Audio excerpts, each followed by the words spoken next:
when one is pure in spirit, how does a man approach a woman to properly court in a Christian sense? Shall a man simply go and ask the woman out, etc.? Good question. Thank you for the nuanced question. Ideally, traditionally, someone who is seeking marriage would be through the community, through the spiritual father, through the priest, through the mother, through the father, through a third party, a common friend. That's how things work the best, that we have someone who is older and wiser that says, you two might want to consider, getting to know each other, because if you're both interested in marriage and you're both Orthodox and you want to live this life, I know both of you, and I think you might, do well together. Or a spiritual father would say that, or an abbess of a monastery would say that.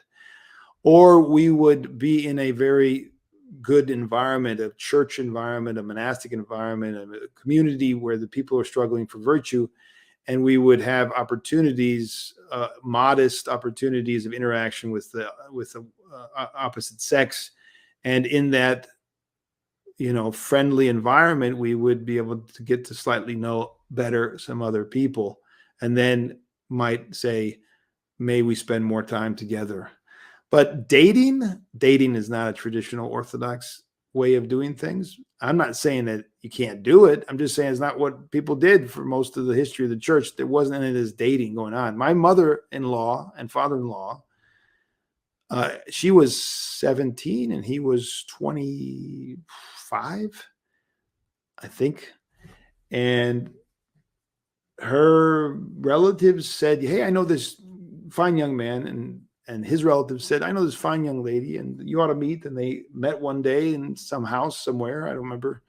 I think his mother's house maybe or something. And they said, this is who we think you should marry. And she said, okay. And he said, okay. And it was pretty much an arranged marriage. And they lived,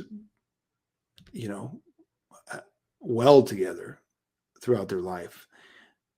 To me, that's a testimony to the older generation and their virtues, not a testimony to the perfection of that system. It's not a testimony to that every marriage worked out well, but it's a testimony to the simplicity and virtue of the older generation. And we are so egotistical today, so proud, so arrogant, so picky. And it just makes it harder to find somebody and harder to live and harder to save our souls.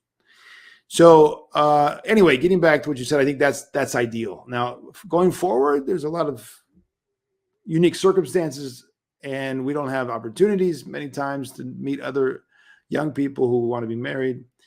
And so some people have to go to great lengths. I don't know. I'm not trying to say this is, this has to be the way. I'm just saying that's traditionally how things work. There's a community in which we live, and there are people in that community who put people together, and there's a lot in common. The people who come together have a lot in common already, so they can focus on the one thing needful and working out their salvation together. That's usually how a good marriage is.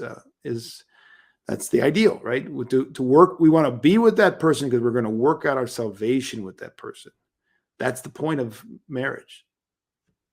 Children, love, but salvation first and foremost. I'm